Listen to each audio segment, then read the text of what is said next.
On laissera comme ça Vous sur allez les être écouteurs. du direct. Ok, ouais, c'est le direct. Bah, bienvenue à tous. Merci de nous rejoindre pour commencer pour ce live où on va vous parler de Meikyu et de son super parcours qui moi, personnellement, m'a beaucoup inspiré. Ce jeune entrepreneur qui a atteint le statut de rentier grâce à l'investissement immobilier. Alors, dans un premier temps, il nous partagera son parcours, son histoire, ses motivations. Et ensuite, il nous donnera ses tips pour que vous aussi, vous puissiez démarrer sur de bonnes bases et obtenir votre indépendance. Et ensuite, pour terminer, on passera sur les questions. Donc, si jamais vous avez des questions, n'hésitez pas à les remonter en commentaire. On y répondra au fil de l'eau, mais on aura une section bien dédiée pour toutes vos questions. Thank you. Le floor est à toi. Ok, salut. Je vais commencer par me présenter alors. Ouais. Donc je m'appelle Meikyu et j'ai 37 ans maintenant et j'ai atteint l'indépendance financière à 35 ans. En fait, si tu veux, au début, j'étais moniteur de voile pendant pas mal d'années. Et en gros, quand tu es moniteur de voile, tu travailles 6 mois dans l'année et tu es au chômage pendant 6 mois. Donc c'est vachement cool, tu es saisonnier. Il y en a qui partent l'hiver à la montagne, il y en a d'autres comme moi qui partent voyager en fait quand tu es au chômage. Et voilà, donc tu profites clairement du système, il faut être clair. Mais c'est cool, tout le monde est d'accord avec ça. Et voilà. Et donc pendant des années, j'ai énormément voyagé, j'ai fait plein de trucs, c'était super cool. J'ai fait en tout, j'ai fait plus de 50 pays de voyage, donc c'était vraiment bien. Ouais. Et dans ces voyages, si tu veux, j'ai commencé à découvrir l'écologie, des missions écologiques et des missions humanitaires. Et j'ai adoré quoi. Donc j'ai fait une grosse mission humanitaire au Pérou avec des enfants. C'était top. Et puis malheureusement au bout de quelques temps, il fallait revenir travailler parce qu'il n'y avait plus d'argent dans la caisse. Parce que l'air de rien, moniteur de voile, tu gagnais vraiment pas grand chose. Ouais, je suis parti à Sea Shepherd quelques fois aussi sur les navires, donc ça aussi c'est super, mais pareil, au bout d'un moment, tu dois revenir bosser. Et quoi que tu fasses comme mission, si tu pars, mais c'est que du bénévolat, donc tu as quand même des dépenses, et au bout d'un moment, tu dois aller bosser. Et ça m'a gavé, quoi. Et j'étais là, putain, mais ça me saoule d'être pris au piège, de devoir aller travailler, puis de pouvoir en fait vivre et faire les trucs que j'aime. Et j'avais entendu un gars qui s'appelle Alan Watts, qui est un philosophe hippie des années 70 américain. Et il y avait un truc qui disait, qui était intéressant, il disait, d'ailleurs, toi, on va faire un test sur toi, qui disait, si pour toi, José, si pour toi, l'argent n'existait pas, c'est-à-dire que toi tout seul, t'es le seul où c'est comme ça, le jeu de l'argent, toi t'as accès à tout, tu fais tout ce que tu veux, il n'y a pas d'argent, qu'est-ce que tu ferais de ta vie? Qu'est-ce que tu ferais de ton temps? Je passerai mon temps à accompagner des gens justement, que ce soit des entrepreneurs, des personnes, juste des personnes qui ont des particularités, des problèmes dans leur vie à un moment, et juste besoin d'une oreille pour écouter et puis d'un autre regard pour leur apporter une autre perspective et des solutions. On m'a dit que ça s'appelle coach. Moi, ça c'est un truc que j'aimerais faire. Si je pouvais, je ferais ça. Et ouais. Et en Là, fait, si tu j'ai veux, pas à me poser des questions de l'argent, je fais ça. ouais. Et en fait, quand tu poses cette question à n'importe qui, la plupart du temps, c'est toujours, en fait, les gens, ils ont envie de faire quelque chose pour quelqu'un d'autre. Ils ont envie d'aider, ils ont envie de changer le monde, ils ont envie d'améliorer le truc, en fait. Et le fait qu'on le fasse pas, tous, c'est en gros parce qu'on doit aller payer nos factures, tu vois. Et si vraiment on était totalement libre dans nos vies, en fait, on ferait des choses qui ont un peu plus de sens. Et on aiderait un peu, tout le monde a envie, tout le monde te dit, j'irai aider les baleines, j'aiderais, je sais pas, les enfants, je serai là pour ma famille, je ferai des trucs pour mes amis, etc. Donc c'est hyper, en fait c'est hyper intéressant parce que du coup, moi sur cette construction-là, je me suis dit, il faut que j'élimine l'argent en fait. Et pour éliminer l'argent, pour éliminer le problème de l'argent, il faut que je sois dans l'abondance, pour que je ne dois plus me poser la question, est-ce que j'ai assez d'argent pour faire ceci ou cela? Mais juste que en fait je puisse faire la vie que je veux. Et du coup j'ai commencé à me dire ok, comment on fait ça, tu vois, se libérer de l'argent. Apparemment on n'y arrive pas en général, tout le monde bosse. C'est compliqué. C'est compliqué, tu vois. Donc comment je fais? Et du coup je me suis dit bon, déjà mon boulot ça va pas, je gagnais je sais pas 1500, 1800 euros net par mois. Je dis non, en fait ça va pas, il faut beaucoup plus. Et j'avais que dans l'idée, j'avais un peu regardé à gauche, à droite, je me disais si genre le gars qui a un studio, mais c'est le roi du monde, quoi. Pour moi, c'était un truc de fou. C'est le roi du monde, il a de l'argent qui rentre tous les mois, c'est dingue. Donc il faut que j'arrive à avoir de l'argent pour acheter un jour un studio. Et pour ça, j'avais compris, ok, il faut investir dans des trucs et des machins. Mais surtout, il faut que je change de métier. Donc j'ai changé de métier, j'ai abandonné la voile. Je suis passé, j'ai cherché, j'ai googlé quel est le métier le mieux payé en fait de tous sans diplôme universitaire. Parce que j'ai fait aucune étude. Je suis pas allé à l'école, j'ai pas fait j'ai pas fait d'études. Et c'était grutier. Et grutier, en fait, en France, t'es aux alentours de 3000-3500 net. Ouais, tu vas en Suisse, t'es à 6000 euros net. Tu vas en Australie, t'es à 7-8 000 euros net. Et ça, et donc j'ai regardé ça, et en gros, en fait, en 10 jours, tu pouvais avoir le diplôme. Donc j'ai fait, pourquoi je me fais chier? Je fais ça. Donc j'ai réussi à passer un peu les examens pour être grutier. J'étais grutier, et là j'ai commencé à bosser un peu en France. En même temps que je bossais, je commençais à essayer, tu vois, de me sortir. Donc j'essayais des trucs, j'ai fait un peu de location de voiture entre particuliers. J'essayais des petits business. Non, j'essayais du forex. Grosse erreur. Mais en mode effet de levier 500, tu vois. Donc en fait, c'était impossible. Bref, j'ai essayé plusieurs trucs, ça marchait pas. J'ai regardé, ensuite j'ai googlé où est-ce qu'on gagne le plus d'argent au monde en tant que grutier. C'était l'Australie avec ses 8000 euros net par mois. Je fais go. Je suis parti en Australie, j'ai bossé un peu là. Et voilà, j'ai continué, je faisais des tests, tu veux, et rien marchait. En fait, ça marche, tu vois, d'investir de l'argent sur un plan épargne, faire un peu de bourse, louer une ou deux voitures comme ça. Oui, ça marche, mais ça change pas ta vie en fait, tu vois. Ça te fait pas gagner assez d'argent pour vraiment décoller et être libre financièrement. Et en revenant en France, le salaire français était, par rapport à l'australien, je pouvais pas gagner que 3000 euros net, même si je sais que c'est énorme, mais en tout cas en revenant ça allait pas. Et donc j'ai postulé en Suisse et au Luxembourg. J'ai été pris au Luxembourg en CDI. Et le CDI, si tu veux, ça m'a ouvert la porte au crédit immobilier. Et là, ça a été en fait une découverte d'un monde merveilleux. Parce que, en gros, si tu veux, quand tu fais un crédit immobilier, en fait, l'idée que j'avais eue, alors je ne m'étais pas formé, et grosse erreur, j'aurais dû, mais je me suis dit, je vais acheter un appartement. Donc j'avais acheté un studio, mais j'ai fait énormément d'erreurs sur mon premier achat. C'est-à-dire que j'ai visité un seul appartement. J'ai dit go, celui-là, on achète. Et ensuite, je me suis dit, ok, je vais le louer sur Airbnb. Si ça marche, je serai sur Airbnb. Si ça marche pas, je vais habiter dedans. Et je l'ai mis sur Airbnb. Ça a très bien marché. Et là, je me suis dit, ok, là, on tient quelque chose, quoi. Là, il y a quelque chose qui se passe.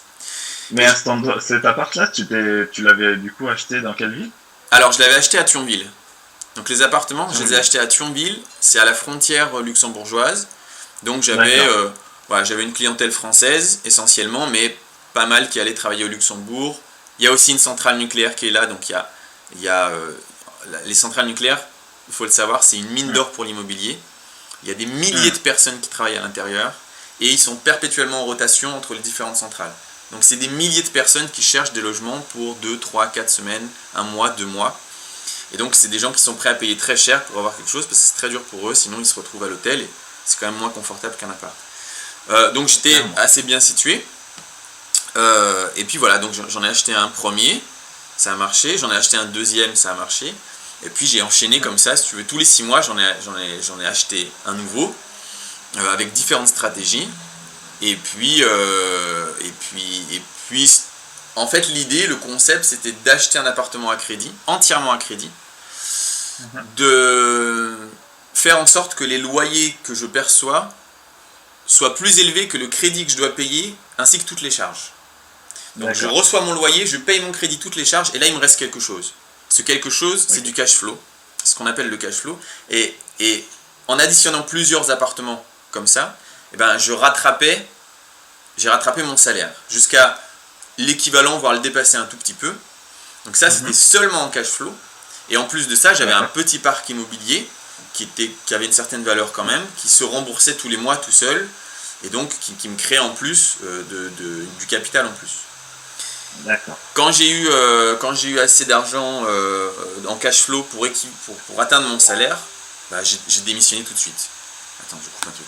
J'ai démissionné D'accord. tout de suite en me disant c'est bon, j'ai atteint l'indépendance financière. Et c'était vrai en fait, j'avais atteint l'indépendance financière parce que l'indépendance financière, il faut quand même clairement expliquer ce que c'est. C'est pas un certain niveau de richesse, c'est ce que tu as besoin de toi pour vivre. Et donc l'indépendance financière, ça c'est important aussi pour la suite de ce que je vais t'expliquer, mais l'indépendance financière, eh ben, ça peut être 1 000 euros par mois en fait. Comme ça peut Ouais, être 10 000 clairement. euros par mois. En fait, ça dépend de tes besoins. Et donc, bah, la vitesse à laquelle tu vas atteindre ton objectif va dépendre aussi de tes besoins. Si tu as besoin de 5 000 euros par mois, c'est clair que ça va être plus lent que 1 500. Mais il y a des gens avec 1 500 euros, ils sont super heureux. Hein. Et vu que le Ah but, bah oui, bien. si tu veux, moi, le but de tout ça, c'était de détruire l'argent, que ça n'existe plus, ben voilà, en fait, tu peux l'atteindre hyper rapidement. Moi, je m'étais fixé mon salaire du Luxembourg, et puis voilà. Et donc ça, c'était la partie un peu IMO. Et ensuite, moi, ça m'a permis donc de revenir sur ce que je voulais faire à la base, c'est-à-dire me lancer dans l'écologie et l'humanitaire. Et D'accord. j'ai contacté un gars qui s'appelle Gunther Pauli, qui est celui qui a inventé et fabriqué EcoVert, la marque EcoVert, je sais pas si tu connais. D'accord. Ouais, on a des liquides de sel, non, je crois que c'est un truc comme ça. Ouais, c'est Pas ça. mal de produits d'entretien. Ouais, Ouais. c'est ça, exactement. Un truc écolo, mais bon, en fait, c'est un gros industriel qui est dans ce qu'on appelle la blue economy. C'est un concept où en fait on crée de l'argent tout en régénérant l'environnement. Donc en gros, il y a D'accord. plein de concepts différents. Et donc je l'ai contacté en disant mec, c'est quoi ton plus gros projet écologique et je vais en faire partie. Et donc je suis parti sur une aventure avec lui en Colombie qui avait pour but de régénérer l'environnement, donc de régénérer la forêt. On avait pour projet de reforester 100 000 hectares de forêt à la Sierra Nevada en Colombie, à travers un produit assez innovateur qui était une barre de café. Euh, bon, après c'est un peu technique, mais en gros, si tu veux, Ouais. on gagnait 15 fois plus d'argent avec cette barre de café qu'avec du café normal. Et donc nous, D'accord. cet argent récolté pour la même production, ça nous permettait de dire aux fermiers, on va vous payer plus cher si vous reforestez vos terres. On va vous aider à reforester vos terres, il va y avoir du café qui va pousser dans vos terres, et on va vous donner 5 fois, 10 fois plus d'argent pour le café qui poussera dans cette forêt, parce que en fait notre produit on pouvait le vendre 15 fois plus cher que le prix du café normal. Donc, je suis parti là-dessus sur D'accord. quelques années, enfin 2 ans, et là je viens d'arrêter un peu, je me suis retiré du projet, et, euh, et je suis de retour en France en mode posé. Et en fait, voilà, j'ai envie maintenant donc j'ai investi dans d'autres trucs. Mhm. Je me relance dans la location de voitures parce que c'est hyper rentable, bien plus que l'immobilier. Ok. Je me lance dans la fabrication et la location de vannes aménagées parce que c'est cool, j'aime bien. Et, Ouais. euh, et je me lance dans une chaîne YouTube que j'ai créée, que j'avais en fait depuis 2 ans, mais que j'avais absolument pas compris comment fonctionnait YouTube, et que je viens de comprendre Mhm. plus ou moins comment ça fonctionnait il y a 2-3 mois. Et donc que je lance un peu, à travers laquelle j'essaye de proposer des formations à des gens pour faire exactement la même chose, en sachant que ben, ma stratégie elle est vraiment très très différente de celle de la plupart des gens qui investissent en fait. J'ai une Mhm. stratégie hyper différente que j'expliquerai un peu après si tu veux, mais Ouais. voilà, donc j'essaye de proposer un peu mon idée un peu atypique, et Mhm. puis voilà. Et en fait, pour finir, j'ai pas besoin de continuer à faire de l'entrepreneuriat, tu vois, je pourrais juste vivre de mon immobilier, mais je pense qu'une fois que tu es libre, bah justement, le but c'est de faire que des trucs qui te plaisent, et en gros, bah, ça Ouais. m'éclate, tu vois, de créer des nouvelles choses. Donc ça m'éclate, je le fais par plaisir, c'est un jeu. Je t'avoue que je le fais que quelques heures par jour, et le reste de l'après-midi, je vais voir où les potes, ou la famille, ou ici j'habite à Hyères, c'est un super spot de kitesurf et de windsurf, et je suis sur l'eau Mhm. tous les après-midi. Et voilà, quoi, c'est le Bah, kiff, ouais, c'est trop bien. là, bah, c'est super intéressant. Bah, attends, je vais reprendre certains points d'ailleurs qui m'avaient interpellé dans ce que tu avais dit et puis surtout répondre à Alexia qui me demandait ce que c'était le Forex. Alors en fait, c'est quand on peut faire de l'investissement en bourse. Et il y a différents marchés qui existent. Il y a le marché des actions, le marché du forex, c'est le marché des devises. En gros, on achète de l'euro, on revend du dollar, etc., etc. Et en fait, sur cette différence-là, et en fait, des différentes évolutions, puisque ça trade à la seconde, je crois que même à la milliseconde, Ouais, c'est hyper si je me rapide. souviens bien. En fait, on peut arriver par ce qu'on appelle un effet de levier. Vous allez acheter des produits par exemple, en pariant sur la hausse de l'euro contre le dollar, j'ai une bêtise. Et si jamais l'euro prend 1%, bah vous montez de 4%.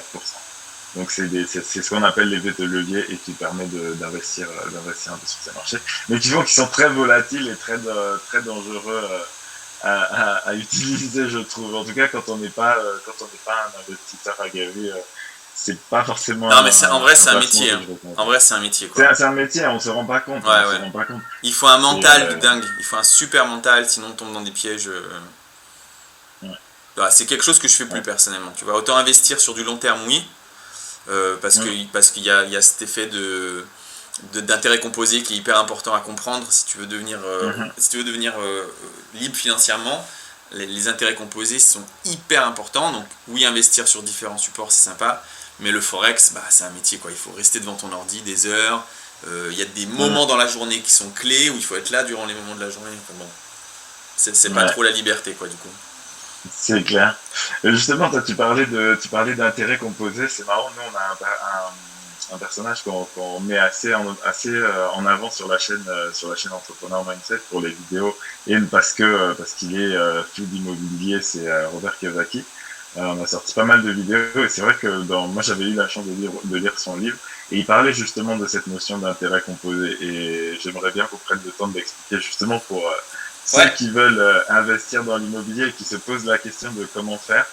Il y a des notions qui sont importantes à avoir et moi je pense que l'intérêt composé, c'est le principe de dire que pour 1 euro que vous allez investir, il va vous rapporter un taux d'intérêt, mais que si vous ne touchez pas cet argent, 7 euros plus l'intérêt que vous avez déjà gagné, lui-même va générer des intérêts. Et ce qui fait que vous allez avoir une courbe qui ne va pas être linéaire, mais qui va être exponentielle.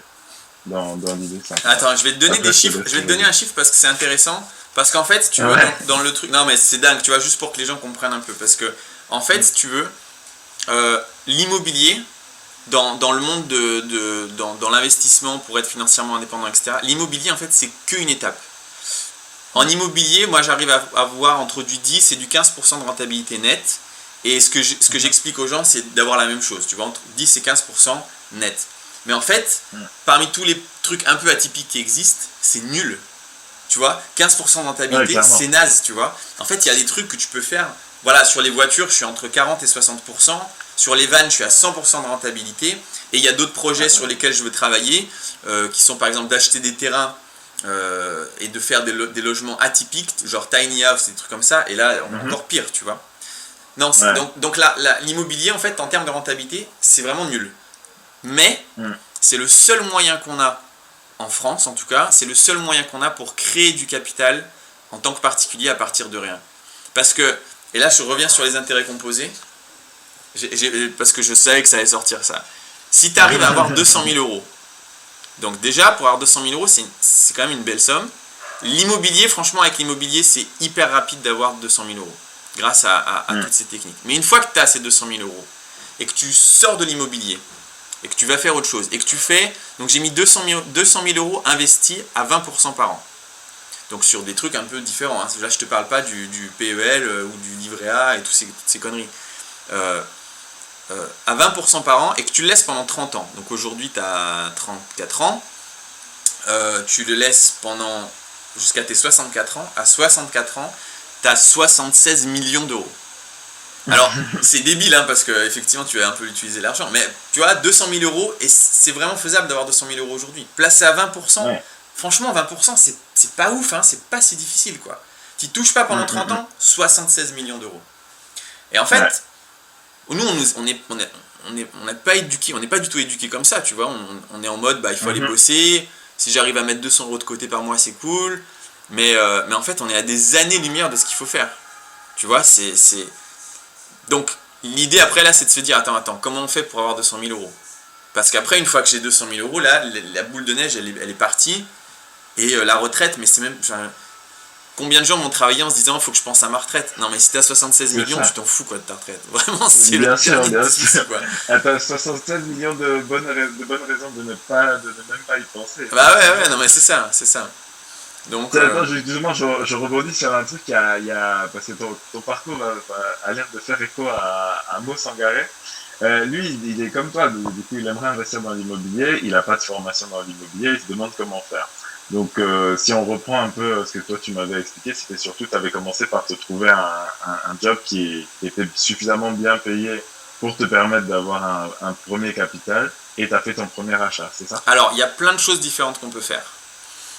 Déjà, pour répondre à sa question, honnêtement, s'il avait mis ce commentaire, si on avait eu cette discussion il y a 1 an, j'aurais dit, franchement, il n'y a pas vraiment besoin de formation. Achète un bien, lance-toi, essaye, et puis tu verras. Depuis l'année dernière, depuis juillet de l'année dernière, il y a quand même énormément de règles bancaires qui ont changé, notamment sur l'obtention de crédit, qui ont vraiment drastiquement changé. Et aujourd'hui, vraiment, je le pense, il faut se former avant de se lancer. Il faut vraiment se former. Il y a plein de formations qui existent. Moi, j'en fais une. J'ai essayé de le faire. En fait, si tu veux, j'ai essayé de faire un truc. Il y a plein de formateurs qui existent. C'est des formations qui sont quand même assez chères. En général, c'est 1000 euros, 2000 euros. Il y en a même un, il fait à 6000 euros. Et pour être honnête, la valeur qui est apportée dans ces formations est réelle. C'est-à-dire que le gars qui dépense 3000 euros pour acheter une formation, mais il va économiser 10 fois plus sur un seul bien. C'est sûr et certain. Le truc, c'est que quand tu te lances, payer 3000 euros, ça fait mal. Et moi, jamais de la vie, je l'aurais fait. Et donc, je suis parti de ce postulat en me disant, non, c'est pas cool. En plus, tous ces gens qui forment, bah, à l'air de rien, ils sont rentiers, donc pourquoi demander 3000 balles, tu vois?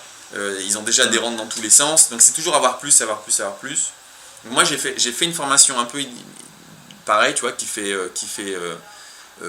dure une vingtaine d'heures, et je l'ai fait à moins de 200 euros. Juste, c'est genre, tu vois, une participation, quoi.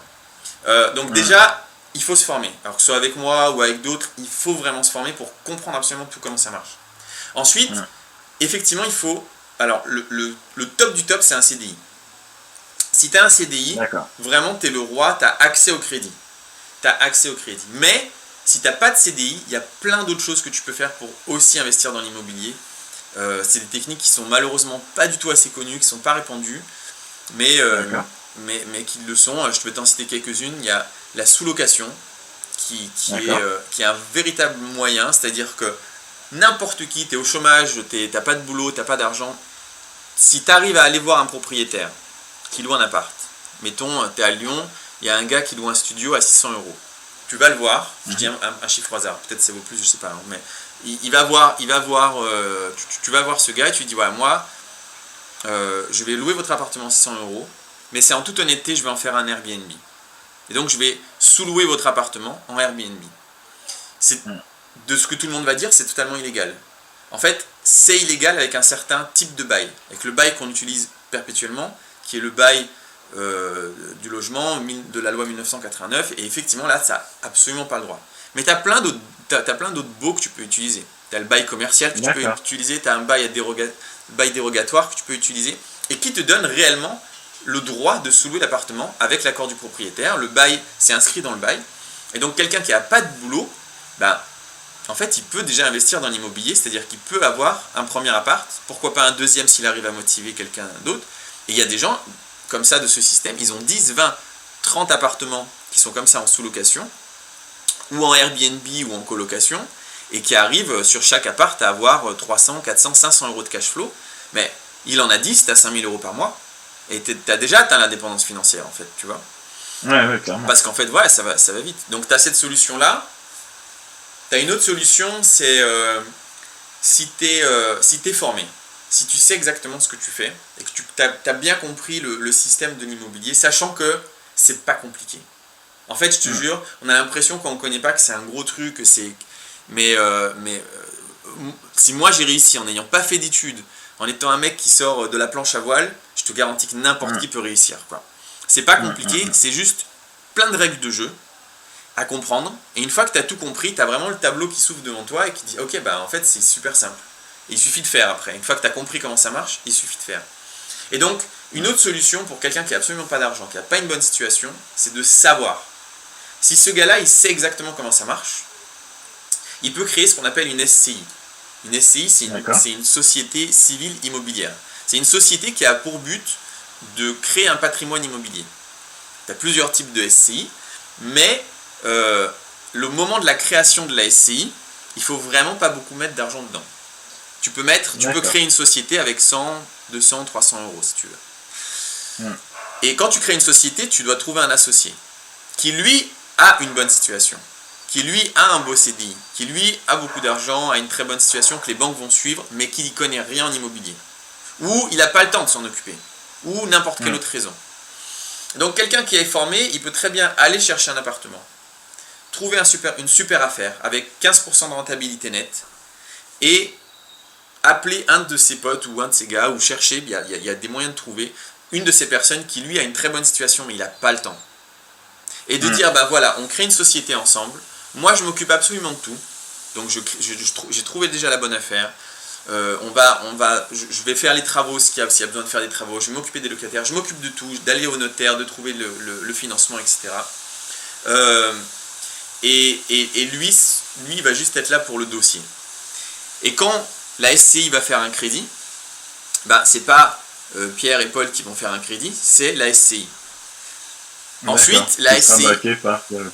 Alors voilà, la SCI sera détenue par 2 personnes, pour le coup, ça peut être 3 ou 4, ça peut être plus. Et ensuite, la banque va faire son étude de risque, elle va voir si elle va donner un prêt ou pas à cette SCI par rapport au profil des deux propriétaires.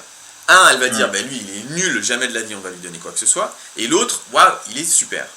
Et donc, on évalue le risque. En fait, ce gars-là, tout seul, il pourrait faire le crédit. Celui qui a un bon profil. Donc, c'est lui, en fait, qui va porter le projet. Et celui qui a pas eu qui est pas finançable, si tu veux, il se retrouve dans un projet immobilier où il devient finançable. Et donc, il peut investir en immobilier réellement. Il a vraiment un pourcentage d'un bien immobilier alors qu'il n'a absolument pas la situation pour. Ça, c'est une troisième méthode, tu vois. Après, le plus simple, c'est effectivement d'avoir un CDI. D'accord. Du coup, faire réfléchir aux formations de grutier, écoute. Pardon? J'ai dit, moi, je vais réfléchir à une formation de grutier. Ouais, tu devrais.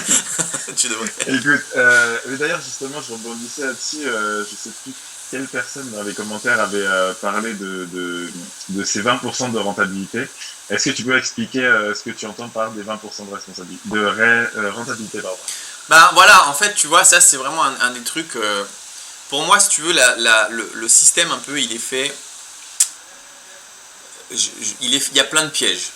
Il y a plein de pièges dans un sens comme dans l'autre. Il y a plein de pièges pour que tu dépenses ton argent. Parce que d'ailleurs, pour devenir rentier, c'est pas que gagner plus. En réalité, c'est aussi vivre avec beaucoup moins.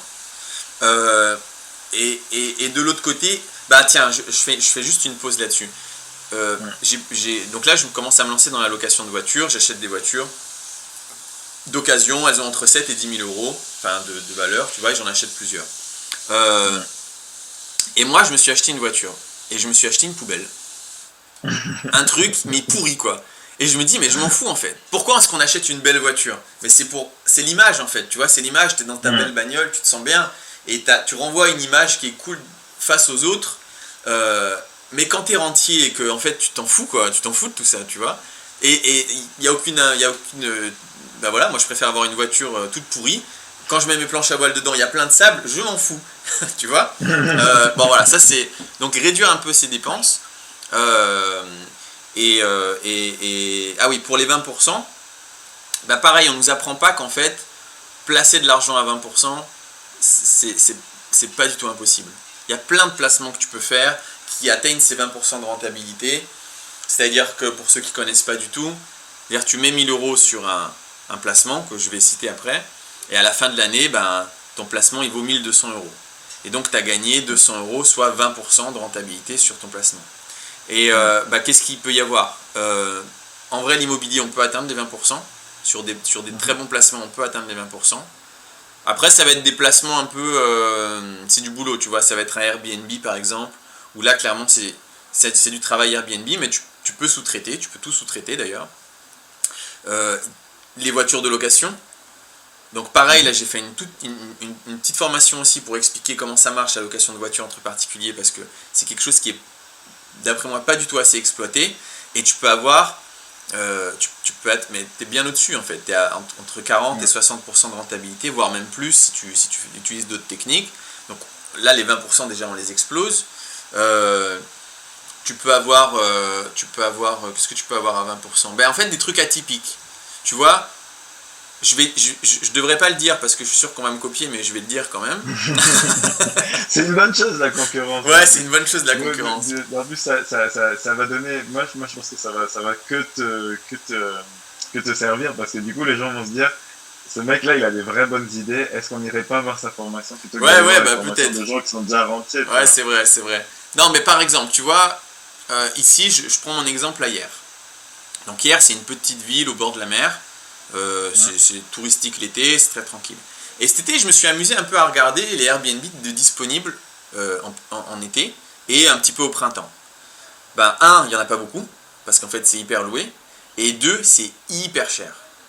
Et je me suis dit, putain, mais c'est quand même ouf, parce que, en réalité, si j'achetais, par exemple, un gros van, et que je le garais, et que à l'intérieur je l'aménageais, donc un gros van que j'achète une bouchée de pain, genre j'achète un truc 5000 euros, une poubelle, tu vois, mais qu'à l'intérieur je me lâche, je mets 10, 15, 20 000 euros et je fais un super intérieur, tu vois, un truc vraiment classe, et que ce van, je le gare au bord de la mer, et que je le mets en Airbnb, tu peux pas rouler avec, par contre tu peux te garer avec ta voiture et tu loues un van super bien aménagé à 3 mètres de l'eau, mais la rentabilité là-dessus, mais elle est dingue en fait.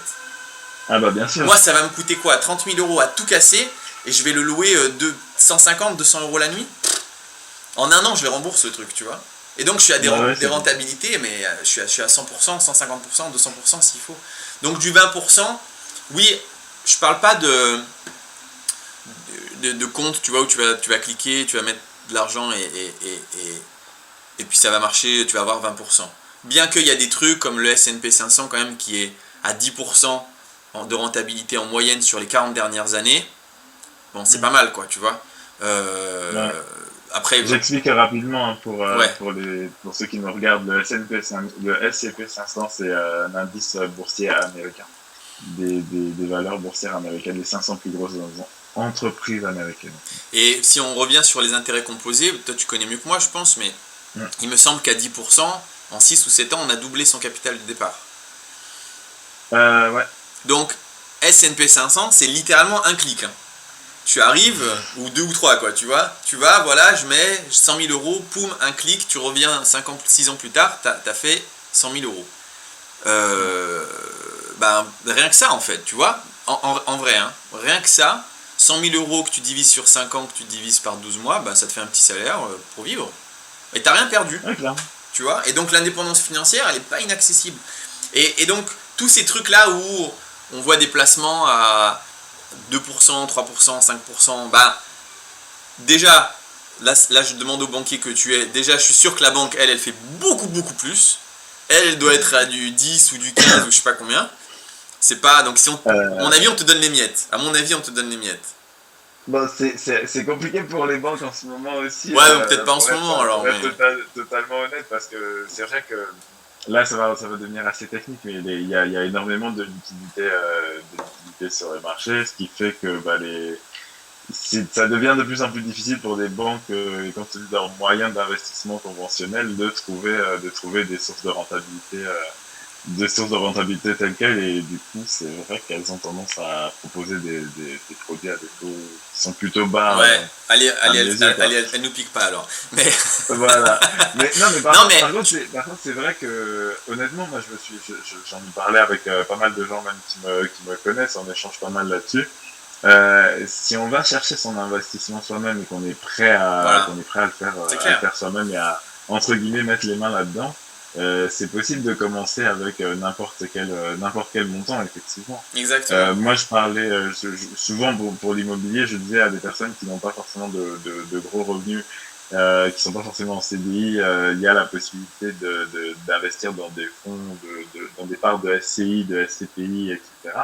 ce qu'on appelle la paire papier, bah, c'est qu'au lieu de détenir un bien immobilier, bah, tu détiens une part de ce bien sous forme d'action. Il y a énormément de choses qui sont possibles et moi je trouve Ouais, que mais tu c'est vois, super ça, ton là, tu parcours. vois, je t'arrête, c'est trop lent. Mm. C'est trop lent. Ah bah c'est ça en fait, c'est une question de vitesse et Ah de ouais, c'est trop lent. à quel ton objectif Après, voilà, après, effectivement. si les gens, après, voilà, je pense que j'ai un style un peu différent. Moi, je suis devenu, entre guillemets, vraiment rentier à partir du moment où je me suis lancé en 2 ans et demi. Et je dis que tout le monde peut faire ça. Ouais. Tu vois, au moment où j'ai acheté vraiment mon premier appart et au moment où j'ai démissionné, c'était 2 ans et demi. Je compte pas le petit parcours avant où j'essayais de gagner plus et de faire des tentatives. Et donc, Mhm. tous les trucs, déplacements, en fait, oui, ça va marcher, hein, mais dans 10 ans, 20 ans, quoi. Donc, en tout cas, Ouais, sur c'est ma ça. stratégie perso, je trouve que c'est trop lent et je vais pas du tout dans ces trucs-là. Mais après, c'est vrai que ça marche, pourquoi pas, quoi, en fait, tu vois. Pourquoi pas. Ouais, ouais.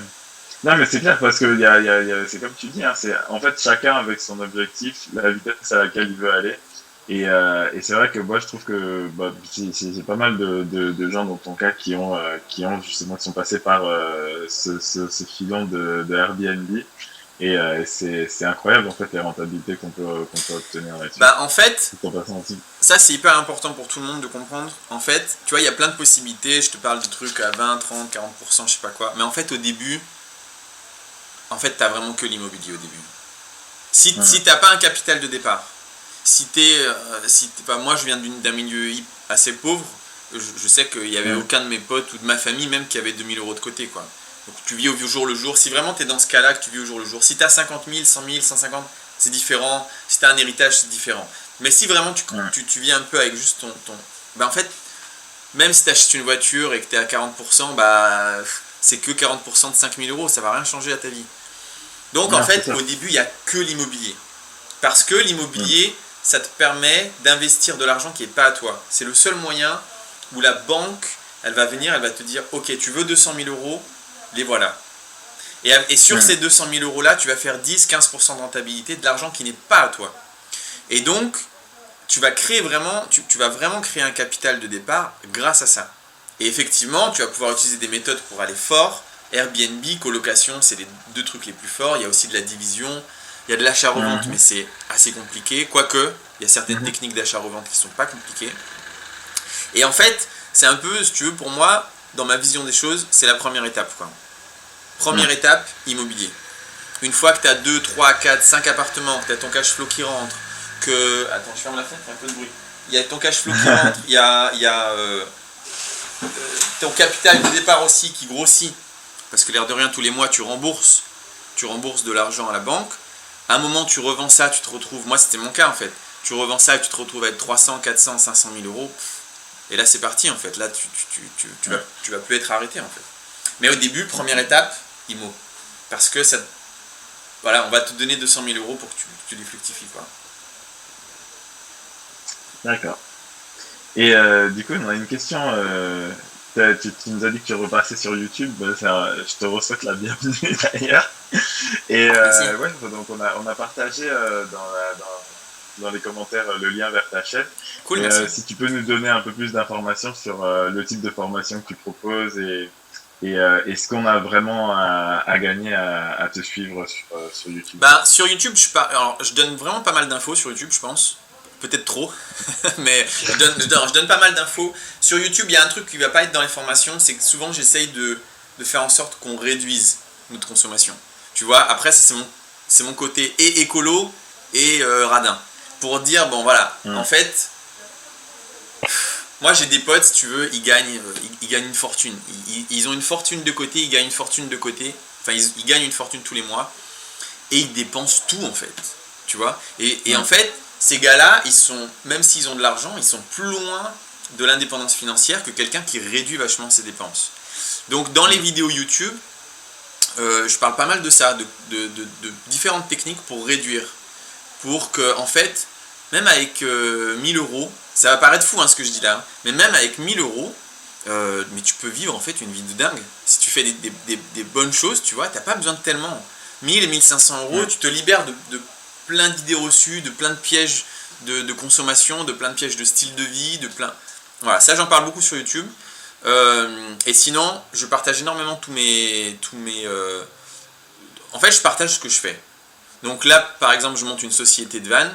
Je suppose que, normalement, je ne devrais pas en parler.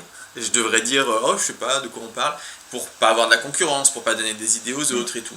Mais vu que, comme je te dis, moi, c'est un jeu, en fait, je fais ça pour m'amuser, de créer un peu des business comme ça. Bon, bah, j'en parle, et puis voilà. Donc, je partage pas mal d'infos. Et après, les formations que je propose, j'en ai une qui est gratuite, qui dure plusieurs heures, pour expliquer vraiment le concept et les différentes étapes, pour bien comprendre. Un peu ce qu'on vient de dire, sauf que ça dure beaucoup plus longtemps. Pour un peu comprendre les différentes étapes. Et ensuite, derrière, on passe aux choses sérieuses. C'est la formation immobilier, qui est donc 20 heures de formation. Pareil, j'essaye d'être condensé. Malgré tout, ça fait 20 heures pour essayer d'aller vraiment au plus rapide, au plus performant. C'est pas forcément... je pense pas que ce soit hyper adapté, par exemple, à quelqu'un qui se dit « Moi, je vais acheter un appartement tous les 5 ans. Et puis, dans 40 ans, j'en aurai quelques-uns. » Et voilà. Tu vois, d'être lent. C'est vrai que dans la formation, je pousse en disant « Allez les gars, on y va. » Voilà, il faut vivre sa vie dans 3-4 ans max, sachant qu'on n'a que 30 000 jours à vivre dans sa vie. Et c'est rien, 30 000 jours à vivre. C'est pas beaucoup. Putain, il faut y aller, quoi. Donc voilà, donc ça, il y a une partie formation comme ça, immobilier. Et ensuite, puisque l'immobilier crée un capital, ou pour les gens qui ont déjà un capital, on passe à l'étape suivante, qui va être formation sur la location de voitures, entre particuliers, qui est déjà accessible pour le moment sur la chaîne YouTube et sur le site. Et puis, en cours de construction, parce que c'est pas mon métier, je partage en fait un peu mes trucs, mais voilà, je bosse pas à fond toute la journée sur YouTube. Il y a une formation en cours sur la sous-location, parce que ça, il faut absolument que les gens fassent. C'est hyper efficace, c'est trop bien. Même si c'est dur d'avoir un oui du propriétaire, parce que c'est quand même un peu compliqué, voilà, il faut quand même il faut en faire. Et puis une formation sur quoi déjà? Sur les vannes, justement. Et à venir aussi sur certains placements financiers un peu atypiques. Des placements financiers un peu atypiques, un peu écolo. Voilà. Ça, c'est en cours de construction. D'accord. Ouais, écoute, ça me paraît super intéressant. D'ailleurs, tu sais que ça me fait penser, tu parlais des vannes. Je connais pas mal de gens qui ont réaménagé des vannes justement. Puis j'avais suivi le concept des tiny house et des petites maisons qu'on peut transporter, Et ouais. dans lesquelles on peut vivre. J'avais regardé pas mal de choses justement sur YouTube par rapport à ça, parce que c'était dans le cadre je suivais pas mal de vlogs. Les vlogs, pour ceux qui ne connaissent pas, c'est les blogs de voyage et des vidéos, des chaînes YouTube de gens qui font des voyages et qui voyagent justement à travers ce système-là, donc soit de vannes aménagées ou de tiny house qui sont tractés par des véhicules. Et c'est vrai qu'il y a pas mal de... Ça donne envie, en tout cas, d'atteindre son indépendance financière par rapport à ça. Je pense qu'il y a énormément de demandes. Voilà, et alors il y a plein de trucs, tu vois, il y a énormément de demandes. Nous, sur Airbnb, on reçoit parfois des conseils d'Airbnb qui nous disent, voilà ce qu'on recherche. Genre, ce serait bien que vous fassiez ça, tu vois, et c'est tout le temps les trucs atypiques. C'est les cabanes dans les bois, les yurts, les tiny house, tu vois, les trucs comme ça. Et c'est hyper cher, hein. C'est 150-200 balles la nuit. Les gens payent, ils adorent, il n'y a rien. C'est une cabane dans les bois avec un matelas par terre.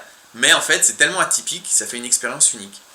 Et si on pense rentabilité, combien ça coûte une cabane dans les bois?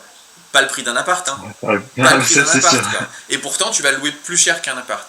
Et derrière ça, tu as aussi ce plaisir, je pense, qui devient de plus en plus important maintenant dans la vie, de faire des choses, de retourner un peu dans la nature, tu vois, de pousser aussi les gens à aller dans la nature et de faire un peu des trucs différents et puis voilà, c'est un bon projet, c'est fun, tu vois. Alors voilà, un autre conseil d'investisseur, il faut investir et faire des choses qui vous éclatent. Il faut faire que des trucs où tu t'éclates. Il faut pas aller, il y a un super investissement, je sais pas quoi, mais ça t'emmerde, n'y va pas, quoi. Il faut que tu fasses des choses qui t'éclatent, qui t'amusent. Moi, je me suis régalé dans l'immobilier, c'est trop bien, tu rencontres plein de gens. Rien que de visiter plein d'apparts, tu rencontres des nouvelles histoires de vie. Après, tu vas te dire, ok, je vais réaménager l'appartement de telle manière pour, par exemple, faire une colocation. Après, tu meubles, la décoration, ces trucs, c'est fun, hein. Franchement, c'est fun, quoi, tu vois. C'est clair. Et puis pour C'est être clair. honnête, maintenant que c'est tout fait, bah ça m'amuse moins. Ouais, t'as pu. Tu vois, et t'as envie de faire autre chose. Et donc voilà, il faut faire des investissements où tu t'amuses. D'accord. Et si je devais parler de l'investissement qui t'amuse en ce moment, parce que c'est vraiment marrant, j'ai expérimenté le fait d'accompagner quelqu'un qui fait de l'investissement immobilier et qui part sur un nouveau type de contrat, justement à réaménager son bien et le mettre en valeur pour pouvoir en tirer de plus gros revenus. Et à la fois, à titre personnel, se servir de la location entre particuliers pour des déplacements. Et c'est vrai il y a pas mal de plateformes qui existent et je suis pas forcément au courant et on se retrouve à avoir des véhicules mais vraiment de qualité et pour pas cher. Comment est-ce que toi ça t'est venu de te lancer là-dedans? Ah, Qu'est-ce que tu peux nous tu dire parles par des rapport à ça? voitures, excuse-moi, j'avais pas suivi. Ouais, ouais, Ok, des bah voitures. regarde, tu vois, bah comment ça m'est venu?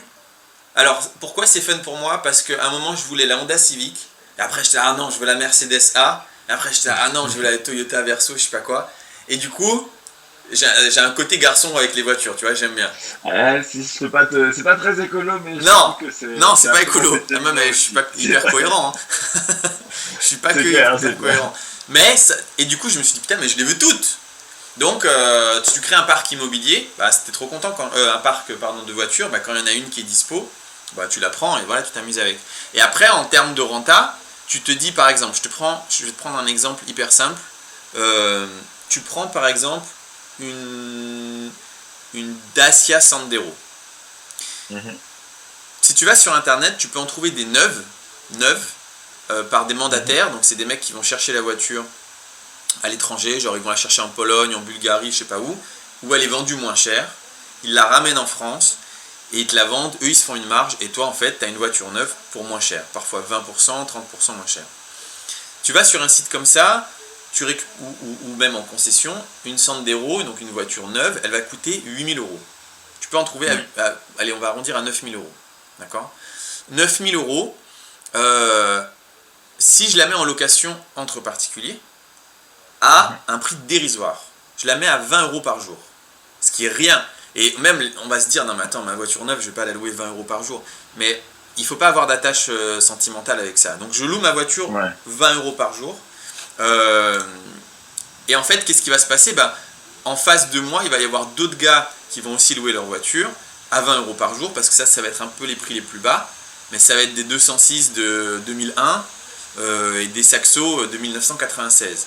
Et puis, bah, Mhm. toi, si tu es client, tu peux louer une Saxo de 1996 ou une Sandero toute neuve. Bah, tu vas prendre la neuve. Ouais. Donc Tu vas prendre la note. tu te positionnes vachement rapidement devant. Et donc, si tu la loues 20 euros, ce qui est rien par jour, et que tu la loues, allez, on va dire 20, tu vas la louer 20 jours par mois, c'est pas ouf parce que, bon, bah, on va rester là-dessus, et que tu la loues 12 mois par an, je calcule en même temps.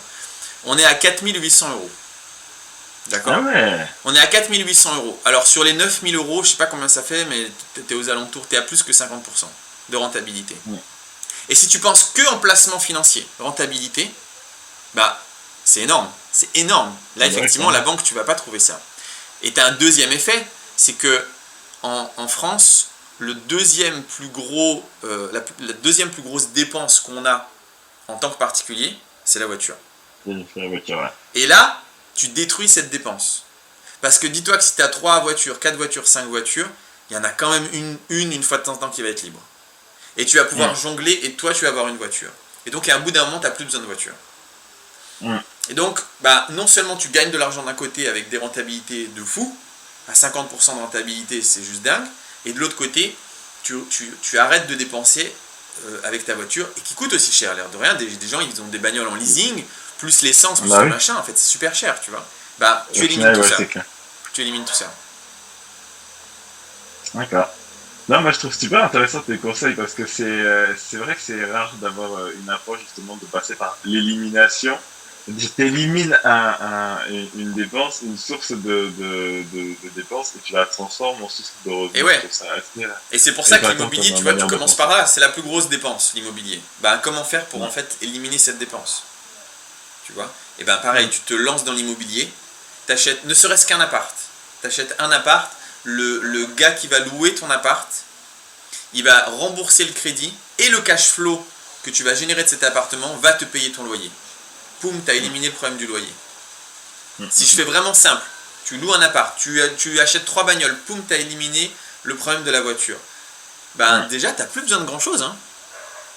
Bah oui, c'est vrai. En vrai, hein, limite, bah ouais, t'as plus de loyer, plus de voiture. Voilà, il te faut encore quelques centaines d'euros, mais t'as déjà éliminé un peu. Moi, j'ai mon frère là. Je l'ai motivé, ça fait des années que je dis allez mon gars, achète. Il est plus jeune que moi, donc il était un peu.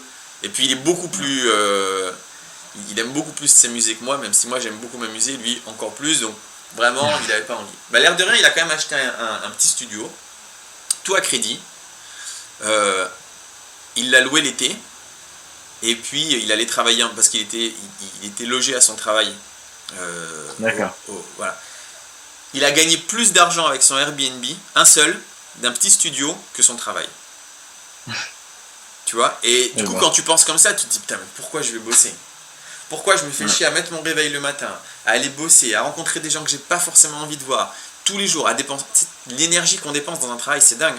Tu te lèves, c'est déjà de l'énergie que tu dépenses à ton travail, même si tu y es pas, quoi.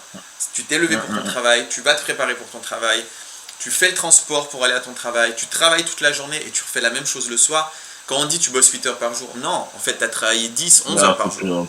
Pourquoi en fait ? Pour la même chose que si tu dis, j'ai pas de clé, si j'ai une clé là, pour la même chose que tu dis, tenez, amusez-vous. Et le mec, il a pris son appart et tu gagnes autant. Mais pourquoi se faire chier à aller bosser, quoi ? Donc travailler, oui, il faut avoir son CDI pour pouvoir avoir accès à toutes ces ces actifs, donc que ce soit l'immobilier ou les voitures. Donc il y a un moment, il faut mettre le charbon, il faut bosser quelques années parce que c'est comme ça, mais il faut vraiment aller dans cette direction, quoi. Et pas accepter, pas être mou en se disant ouais bah voilà, je vais bosser, c'est la vie, quoi. Non, c'est pas la vie, c'est pas ça la vie, hein. C'est pas ça, c'est de pas avoir de réveil, de se réveiller, de sortir et de se dire alors qu'est-ce que j'ai envie de faire aujourd'hui et de le faire. C'est ça la vie. C'est clair.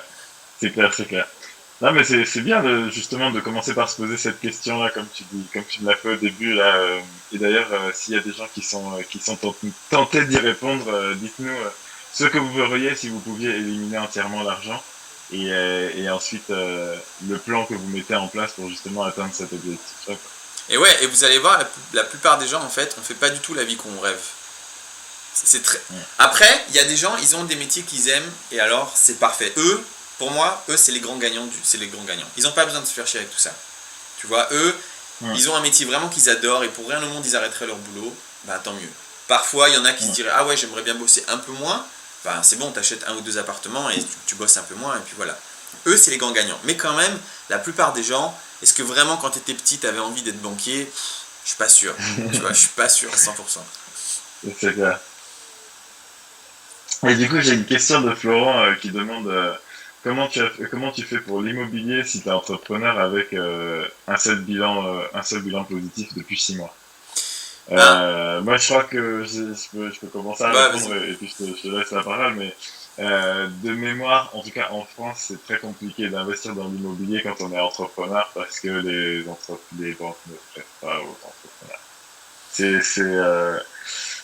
J'enfonce une porte ouverte, hein, mais on ne prête qu'aux entrepreneurs qui ont déjà une longue période de succès et qui, au final, n'ont pas vraiment besoin de la banque pour évoluer à ce niveau-là, à ce moment-là. Mais oui, si je devais résumer, on ne prête qu'aux riches. Ça me paraît compliqué de se lancer dans l'immobilier en étant entrepreneur sans que la banque ait le grain de dedans. Bah, en fait, c'est les seules solutions. Je suis entièrement d'accord avec toi. Florent, la banque ne va pas te prêter d'argent. Il faut revenir sur les techniques que je disais au début.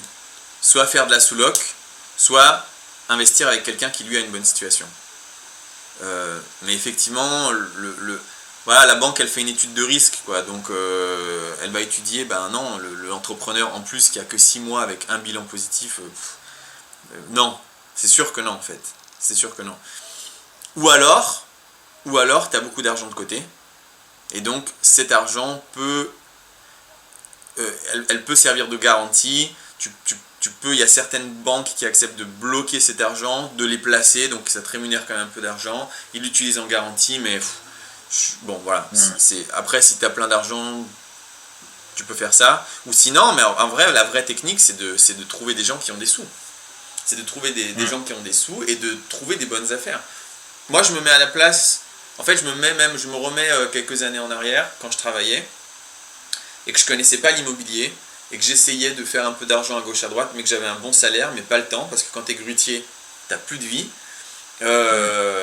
Et qu'il y a un gars qui vient me voir, qui m'explique tout ça, et qui me dit, moi j'ai trouvé un bien, il y a 15% de rentabilité, il suffit de faire un crédit et tout ça, on fait 50-50, je m'occupe de tout, tu t'occupes de rien, go, tu vois, et moi je suis porteur du projet, et là la banque peut financer.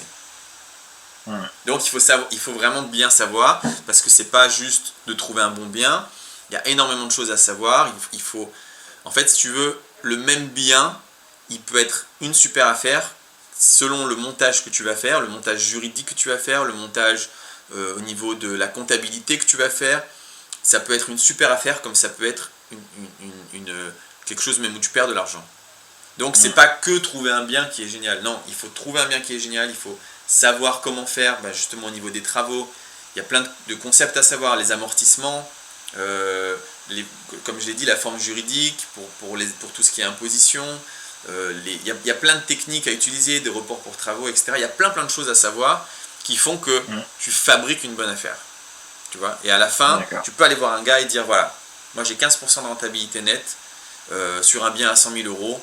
Toi, la banque va nous suivre si tu es dedans. Et moi, je fais partie d'un projet, j'ai la moitié d'un appart que j'aurais jamais eu en fait sinon. D'accord. Non, mais c'est super intéressant. En tout cas, de la manière dont tu poses ça, moi, c'est vrai que pour toutes les personnes qui souhaitent investir, quel que soit l'investissement, mais en particulier l'immobilier, ça s'adresse en particulier aux personnes qui sont en France, dès lors que vous avez une carte bleue, n'hésitez pas à utiliser votre assistance juridique, vous appelez vos avocats, il y a des avocats que vous payez dans votre abonnement de tous les mois, dans les frais que vous payez tous les mois pour les banques et pour vos frais de carte bleue. Et vous pouvez contacter, avoir un avocat au bout du fil, poser toutes les questions que vous avez sur l'immobilier. Et le deuxième point sur lequel je voudrais revenir, c'est comme tu l'as dit, en fait, c'est qu'au final, c'est important de se former avant de se lancer dans l'immobilier, parce qu'il y a quand même pas mal de choses à prendre en compte. Non, ouais. Maintenant, il faut vraiment se former, parce qu'avant, les banques acceptaient de calculer le taux d'endettement, donc c'est-à-dire de voir combien elle va te prêter. Elles utilisaient ou la manière classique qui existe encore aujourd'hui. Avant, c'était 33%. Donc tu pouvais payer en crédit 33% de ce que tu gagnais par mois. Maintenant, c'est passé à 35%. Mais surtout, avant, elles pratiquaient le différentiel. Et le différentiel, c'est une technique. En vrai, c'était un peu de la triche pour, en gros, te donner autant de crédit que tu veux. Je résume. D'accord. En gros, c'était en fait, si tu veux, avant le différentiel, c'était de dire, bah voilà, tu as gagné, t'as un appartement, non, allez, tu gagnes 1 500 euros par mois, tu as gagné t'as réussi à acheter un appartement, l'appartement il te coûte 500 euros par mois, mais tu rentres 1 000 euros de loyer, bah, le différentiel consistait à dire, on va regarder que ton bien là, moins 500 c'est ton crédit, plus 1000 c'est combien tu gagnes, on met ça ensemble, et maintenant tu as plus 500 euros. La différence, c'est plus 500 euros. Et ces plus 500 euros là, on va venir les ajouter à ton salaire. Donc tu gagnes plus 1005 mais 2000, et de ces 2000 euros là, on va te prêter ton 3%. Et en fait, à partir du moment où tu continuais à faire des bonnes affaires et à gagner de l'argent sur chacun des biens, tu pouvais en avoir 10, 15, 20. Quand ils pratiquaient le différentiel, en fait, à la fin, tu étais toujours financé. Et c'est pour ça qu'avant, j'aurais dit, bon, au pire, tu te trompes, tu vois, te forme pas, tu vas te planter, et puis tu apprendras sur le tas, c'est pas trop grave. Aujourd'hui, tu n'as plus trop droit à l'erreur. Il faut vraiment être hyper carré sur ce qu'on va faire, parce qu'en fait, il faut vraiment comprendre comment les banques fonctionnent, comment elles calculent tout ça, pour, en fait, avant même d'acheter ton premier appart, tu sais comment tu vas acheter ton deuxième, ton troisième et ton quatrième. Et il y a vraiment... Parce que si tu achètes le mauvais premier appart, c'est fini. Tu vois, et donc il faut avoir une vision sur plusieurs années, sur plusieurs biens, pour comprendre les types de biens que tu vas pouvoir acheter qui ne vont pas te bloquer. Même si, à un moment donné, tu vas être bloqué en nom propre, il va falloir que tu changes, il y a d'autres techniques, il va falloir que tu t'associes en SCI, etc. Donc aujourd'hui, vraiment, je pense vraiment qu'il faut hyper se former. Il faut se former, il faut savoir ce qu'on fait, et une fois qu'on sait ce qu'on fait, on se lance. Après, il faut se lancer, quoi. Et j'ai un autre truc à dire à Florent qui disait comment je fais. Il faut sortir du cadre. Tu vois, il faut arrêter de penser comme... Si on pense comme tout le monde, on va avoir le résultat comme tout le monde. Florent, il est entrepreneur, il n'a pas de bilan, enfin il a un bilan positif et il se dit ouais bon, je peux pas faire grand chose. Mais si tu veux vraiment faire de l'immobilier, Florent, tu sais ce que tu fais? Tu mets en pause ton entrepreneuriat, tu vas chercher un CDI, juste le temps d'avoir ta signature du crédit. Dès que tu as ta signature du crédit, démissionne. Tu n'as plus besoin de ton CDI. Donc en fait, le CDI, on se dit c'est super dur. Bah, mais va à McDo s'ils font des CDI, tu vois, t'en fous. Va n'importe où, un CDI. T'as ton crédit, t'as les clés de ton appartement, pas la signature, t'as les clés de ton appartement, tu démissionnes. Et donc l'histoire du CDI, ça dure quoi? 3 mois, 4 mois, 5 mois? Une fois que t'as passé la période d'essai, tu vois, tu négocies un peu, tu dis ah oui, moi j'adore McDo, j'adore faire des nuggets, et ben enlevez-moi la période d'essai, ou réduisez-la à 2 semaines, je sais pas si McDo ils font des CDI, mais tu vois, n'importe quel boulot. Boum, CDI, t'achètes un studio, tu démissionnes, tu reprends ton boulot d'entrepreneuriat. Et voilà. Il n'y a rien qui t'oblige à rester toute ta vie en fait. Ah, c'est une bonne astuce, ça. J'y avais pas pensé. Bah ouais, parce qu'on se dit, ah bah non, c'est dit, j'ai pas envie de faire ce boulot toute ma vie. Non, mais tu fais 3 mois, je sais tout, ça suffit. Hein. C'est clair. Attends, justement, moi j'avais deux questions qui étaient remontées. Une que j'affiche, Pierre Saint, qui demande est-ce qu'on peut investir dans l'immobilier sans argent et sur quel site si jamais c'est possible. Donc moi déjà, de ce que je retiens, c'est pas possible d'investir dans l'immobilier sans argent, il faut au moins payer sa formation. En tout cas se former. Ouais, il faut se former. Après voilà, je veux pas m'auto faire de la pub, hein. Il y a plein de formateurs. Hein. Non, bien sûr. Moi, honnêtement, il me semble que je suis le moins cher parce que je l'ai pas fait dans le mode. J'ai pas fait en mode je veux gagner plein d'argent, je l'ai fait en mode. Ça rejoignait un peu mon truc écologique. En fait, si tu veux, quand je pose cette question aux gens, tout le monde me dit un truc bien pour les autres, quoi. Tout le monde veut aider, tout le monde veut améliorer le monde.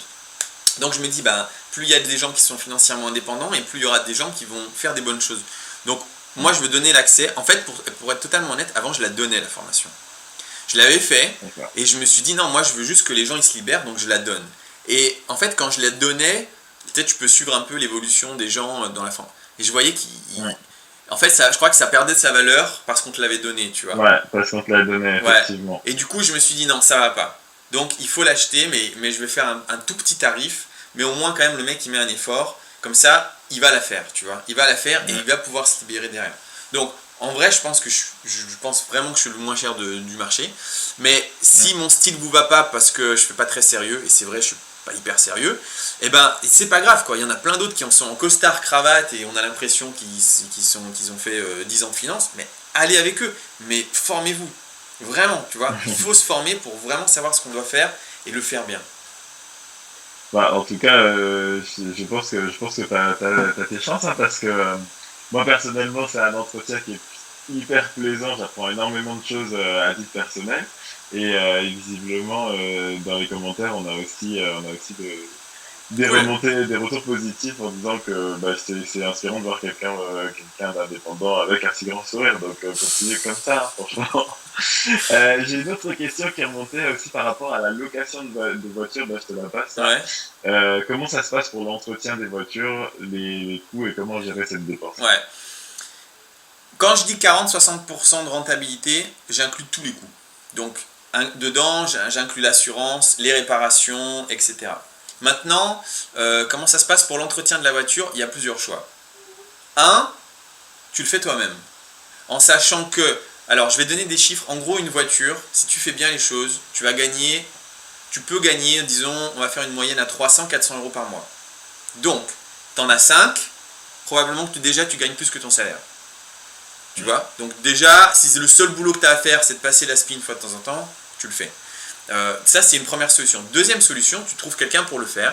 Donc ça, tu peux totalement trouver ça sur le Bon Coin. C'est-à-dire tu trouves, comme quand tu cherches quelqu'un qui fait ton ménage à la maison ou n'importe, un étudiant, quelqu'un, ou plusieurs personnes, pour essayer d'avoir la disponibilité par rapport à leur au moment où les voitures reviennent. Après, tu as encore une autre solution. Sur un des sites, tu as plusieurs sites de location. Un des sites, il propose d'automatiser ça. Tu mets un petit boîtier électronique à l'intérieur. C'est un abonnement qui coûte 30 € par mois. Les gens, quand ils arrivent, ils ouvrent la voiture, ils peuvent la démarrer, ils font leur vie, ils la ramènent. Tu t'en occupes plus du tout. Et donc, tu leur demandes que la voiture soit nettoyée, etc. Et si la voiture n'est pas nettoyée, tu peux le voir parce qu'ils envoient des photos. Et à ce moment-là, tu le fais. Moi, pour te donner l'info, c'est vraiment rare que je nettoie la voiture parce qu'en fait, les gens, je leur dis, bon voilà, c'est pas cher et tout, rendez-la propre, quoi. Et ils la rendent propre, donc il n'y a pas vraiment besoin. Après, pour les coûts et gérer cette dépense, en fait, pour gérer la dépense des coûts, il faut connaître les coûts en avance. Combien ça va te coûter à l'avance. Et là, on rentre dans une discussion de dire, si tu achètes une vieille voiture, tu peux pas connaître les coûts à l'avance. Parce que si tu achètes une vieille voiture, d'un coup, il va y avoir un cardan qui va péter, il va y avoir, je sais pas, une pièce, des freins à changer, il va y avoir une merde. Et donc, tu peux pas définir à l'avance. Donc moi, je déconseille fortement d'acheter une vieille voiture, vraiment fortement. Je conseille d'acheter une voiture relativement récente. C'est-à-dire qui a 4 ans, 5 ans, 6 ans. Et ça, je l'explique dans ma formation, mais je peux dire vite fait là. Et il y a vraiment des marques où tu peux y aller, où c'est des bagnoles qui sont fiables. Et des marques, putain, il faut pas y aller, quoi. Parce que c'est des poubelles, c'est des voitures où à 100 000 km, elles vont te lâcher un truc. Et donc, en fait, si tu veux, il faut avoir un parc qui est tellement fiable que tu connais le coût en avance. C'est-à-dire que, en fait, les voitures, tu vas pas les garder toute la vie. Tu vas les garder 1 an, 2 ans, 3 ans, parce qu'il y a aussi une technique de revente où tu gagnes pas mal d'argent en revendant les voitures, en faisant une certaine technique. Et donc, en fait, toi, tu renouvelles ton parc automobile, tu gagnes de l'argent en renouvelant ton parc automobile, et tu t'évites tous ces coûts qui vont un jour arriver. Quand la voiture commence à être trop vieille, trop usée, ça va arriver. Donc, toi, tu achètes la voiture dans la période où il ne va pas y avoir toutes ces galères. Et donc, comme ça, tu peux vraiment gérer cette dépense, tu sais en avance. Il n'y a pas grand-chose à faire. Il y a l'entretien. Donc ça, tu vas au garagiste une fois de temps en temps, ça te coûte X. Et puis, voilà, tu as l'assurance, la carte grise, etc. Mais une voiture qui a 5 ans et qui est une bonne marque, du genre une marque asiatique qui est costaud, c'est quand même hyper peu probable que tu vas avoir énormément de frais dessus. Si tu la gardes 1 an, 2 ans, hyper peu probable. Tu regardes, après c'est pas connu, moi je le dis dans la formation, je donne certaines noms de bagnoles, de marques, etc. Mais tu peux les trouver si tu as la foi, en allant sur le bon coin. Tu as plein de bagnoles. Donc tu sais, on a dans la croyance collective de dire, en fait une voiture à 200 000 km, elle est morte. Voilà, c'est un peu la fin de vie. Mais il y a des voitures, elles ont 400, 500 000 km. Et c'est des voitures, c'est pas petit bonheur la chance, c'est des voitures spécifiques. C'est ce modèle-là. Par exemple, je t'en dis, la Prius, tu vas voir la Prius sur le bon coin, mais elle les fait les 500 000 bornes. Et il y en a plein, elles sont à 8 000, 9 000 euros, elles ont 500 000 km au compteur, quoi. Et t'en as d'autres, moi j'ai la mienne, c'est mon ancienne voiture, maintenant j'ai mis en location. C'est une Honda Civic, elle a 260 000 km, donc c'est beaucoup. Elle est pas vieille, elle a 5 ans, 6 ans, un truc comme ça. Je l'ai passé l'autre fois au contrôle technique, le contrôle technique ressort vierge, zéro, pas le moindre petit truc, comme une voiture neuve. J'aurais pris une Renault, allez, je vais te sortir. Non, mais tu vois, j'aurais pris une Renault Scénic avec 260 000 km, mais putain, la liste, elle aurait fait toute la page, quoi. Tu vois. Donc, non, c'est clair. Et puis bon, il y a aussi, en fait, on me dit, je pense que c'est peut-être les ingénieurs qui nous diront ça, mais un appareil qui roule régulièrement et qui fait beaucoup plus de kilométrage a tendance à... Enfin, quand c'est conçu pour être robuste sur la durée, forcément... Bah voilà. Après, bon, moi je suis pas mécano, mais de mon expérience, je vais vachement plus facilement acheter une voiture qui a même 200 000 km, mais qui a 3 ans, qu'une voiture qui a 50 000 km, mais qui a 15 ans. Tu vois, pour moi, il n'y a pas photo, quoi. Alors que, en fait, une voiture qui a beaucoup de kilomètres, mais qui est assez récente, ben, le prix n'est pas très élevé. Et tu achètes une voiture comme ça, par exemple, il y a plein d'autres techniques, mais tu achètes une voiture comme ça que tu mets à 20 € par jour, tu as acheté ta voiture, ben, là tout à l'heure on disait 20 € par jour, 2/3 du temps, tu es à 5 000 € par an, ben, tu achètes une voiture à 5 000 €, en 1 an c'est remboursé, tu vois. Rentabilité 100%, bon là j'arrondis un peu parce qu'il y a aussi Ben voilà, Louis il dit voilà, Civic, Toyota Corolla, mais ouais, c'est vrai. C'est des voitures. Non, mais c'est fou. C'est fou, c'est des voitures, Ouais, elles c'est sont clair. increvables, quoi. Et t'en as plusieurs, t'as des modèles comme ça, t'as certains moteurs, etc. Et voilà, tu vas là-dessus et tu peux comme ça gérer en fait tes dépenses. D'accord. Et du coup, on a parlé de l'immobilier, on a parlé des locations de voitures. Est-ce que tu as un autre filon à partager avec nous qui pourrait t'éclater juste là, histoire de donner envie aux gens? Bah non, bah on en a brièvement parlé tout à l'heure, mais les logements alternatifs, je Hmm. pense vraiment que c'est un truc, il faut vraiment se pencher sur la question. En fait, quelqu'un qui veut se lancer dans l'immobilier et qui n'a pas beaucoup d'argent, tu vois, Hmm. ou qui n'a pas de situation, qui ne peut pas faire un beau crédit et tout ça, bah en fait, bon après c'est des choses qu'il faut savoir, ça aussi je l'explique dans la formation, mais là je vais te le partager aussi avec toi. Euh, Mhm. T'as des terrains, t'as des types de terrains. T'as les terrains constructibles qui sont hyper chers. Et alors, plus t'es dans des endroits un peu cotés, plus c'est n'importe quoi. Alors, à Lyon ou Paris, j'ose même pas imaginer quoi. Ouais, c'est un port de prix. Voilà. Et puis, t'as d'autres types de terrains qui sont, on pense, pas vraiment exploitables. Par exemple, t'as des terrains agricoles. Un terrain agricole, Mhm. théoriquement, c'est pour faire de l'agriculture. Mhm. Euh, T'as des terrains qui sont des terrains naturels, en zone naturelle. Là, pour le coup, tu peux rien faire. Si je reviens sur les terrains agricoles, terrain agricole, c'est pas cher. Parfois, ça s'appelle terrain de loisirs. Parfois, c'est juste terrain agricole. C'est vraiment, tu regardes sur le bon coin, c'est pas cher. Bah rien, genre je vais te donner un chiffre, tu peux trouver un truc à 15 000 euros, je sais pas, 1000, 2000 mètres carrés. D'accord. Ah ouais. Ouais, ouais, c'est vraiment pas cher. C'est vrai. Bah là, pour le coup, par exemple, je t'en donne un ici parce que j'ai regardé pour donner un tarif. Là, je suis sur un plan près de chez moi. C'est un bien, il est à 96 000 euros. Donc c'est un D'accord. prix. Il fait 6 hectares. 6 hectares. Ah Et je suis dans le sud de la France. Hein. Donc c'est quand même vachement plus cher. oui. Tu vois. Terrain Hmm. agricole. Donc on se dit, bah terrain agricole, on peut rien y faire. Bah non, en fait, tu peux grave y faire. Tu peux faire. Déjà, il faut le savoir, tu peux vraiment construire quelque chose dessus. Une maison. Tu peux construire D'accord. dessus si tu fais une activité agricole. Mais l'activité agricole ne doit pas être ton activité principale, ça peut être ton activité secondaire. Ça veut dire quoi? Ça veut D'accord. dire, tu achètes un terrain un terrain agricole et tu mets des ruches. D'accord? Tu fais ton Hmm. miel. Tu le fais pas toi-même parce que tu ne sais pas faire. Tu sous-traites. Tu as une société ou enfin tu es agricole, tu vois. Bah peut-être tu perds même un peu d'argent dessus. On s'en fout. C'est pas la question, c'est juste le prétexte. Tu as des ruches, c'est très bien. Il y a des abeilles, tout ça, c'est bien. Et ben, tu peux aller demander à la mairie une autorisation de construire en disant, bah voilà, moi j'ai mon activité secondaire qui est, je sais plus comment on appelle ça, apiculteur, Hmm. et très souvent, tu as ton autorisation de construire. Tu peux construire ta maison sur un terrain qui coûte pas cher. Mais même si tu construis pas ta maison, ça c'est une des choses, bah tu peux très bien, là aussi il y a des techniques à connaître, mais tu peux faire des logements atypiques, des logements alternatifs sur ce genre de terrain, sur des terrains agricoles. Tu parlais de la tiny D'accord. house, une tiny house, à Et- acheter, c'est un budget quand même, je pense que tu en as vite pour 40 000 euros. À construire Hmm. toi-même, c'est pas hyper cher, hein. À te construire toi-même, Non. tu achètes ton bois, tu te prends tes vacances, tes week-ends, tu vas bosser le soir, etc. Tu mets en place ça sur un terrain. Alors il y a des règles à connaître, il faut. Mais tu as un logement en fait. Tu as un logement que tu loues en Airbnb.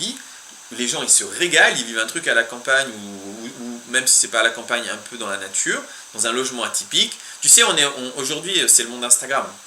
Hmm. Et nous, sur la stratégie van, etc., on parle là-dessus. Les gens, oui, ils veulent aller dans la tiny house, mais aussi, en vrai, ils veulent aussi se faire un petit peu des quelques séances C'est faire Instagram, mousser. tu vois, à dire ouais et tout, c'est trop cool. Et donc, tu mets une ambiance comme ça. Bah, en fait, Hmm. avec un tout petit budget, tu peux déjà investir dans ce qu'on peut appeler de l'immobilier, hein, puisque tu as ton terrain, etc. Et en termes de renta, c'est super intéressant. En termes de construction et de fun, c'est génial. Enfin, tu vois, il faut après, tu te projettes, tu te dis, tiens, je vais inviter 5 potes, et on se fait une semaine là, il va y avoir de la zig, des chips et des bières, et puis on va fabriquer une tiny house, et c'est cool. Et à la fin, tu, Bah, c'est tu bien. te sors avec un actif qui rapporte des sous, et voilà. Ça, c'est un projet enfin, un type de projet qui m'éclate. Il y a plein d'autres trucs que tu peux faire. Moi, j'ai une amie, elle fait ça. Elle a des bateaux qu'elle achète, une misère, parce qu'ils sont pas navigables. Elle les laisse dans le port, et elle loue les bateaux dans le port. D'accord. Elle les loue en Airbnb, super cher. Elle les a achetés genre 2-3 000 euros, elle les loue 50 balles la nuit.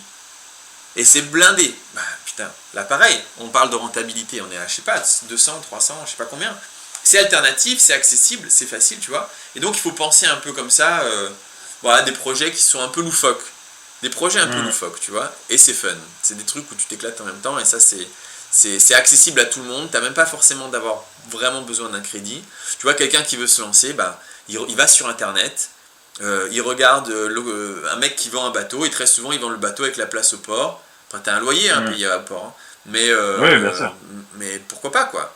Tu te fais ton petit bateau, tu l'aménages, c'est pas pour naviguer, les gens ils viennent, ils le louent, ils adorent, et voilà, c'est top. Et c'est fun. Ah bah, c'est clair. Ouais. Tu sais que moi je pensais à ça, mais plutôt pour des péniches. Bah ouais, à Lyon, en péniche, carrément. Ouais, à Lyon en péniche, c'est vrai, mais je sais pas comment ça fonctionne des accès justement sur les quais côté Rhône. Nous on a de la chance, on a deux fleuves, on a le Rhône et on a la Saône, donc En plus, franchement, il y a une pas mal de péniche, il y a moyen de choses, faire ouais. quelque chose dedans, hein. Ah bah oui, justement, C'est mais tu sais, méchamment ça, grand, hein. c'est un rêve de gamin depuis comment ça s'appelait, l'Immortel, avec Ah, Duncan ouais, MacLeod. exact. Il habitait sur une Il vivait sur à une Paris, péniche, mais ouais. à chaque fois que j'en voyais une, je me disais, ce serait quand même un délire Ah ouais, de ouais, dingue, ouais, puis comme tu peux ça. faire plusieurs Et il y en logements a et tout. une. Non, mais tu sais qu'en plus, il y en a une, je me rappelle à Amsterdam, sur Airbnb, à chaque fois j'essayais de la booker, impossible, elle Mais était ouais. toujours, Mais t'avais des 6 mois, 7 mois de... atypique, on veut, quoi. Tu vois, Hum, atypique, tout hum, le monde hum. veut, en fait. Une soirée, un délire et tout. Et donc, tu peux mettre le prix que tu veux. Et donc, c'est des plans qui sont vraiment intéressants à faire, tu vois. Ouais. Et qui mettent, on revient un peu sur le fun, le côté fun et même la joie, tu vois.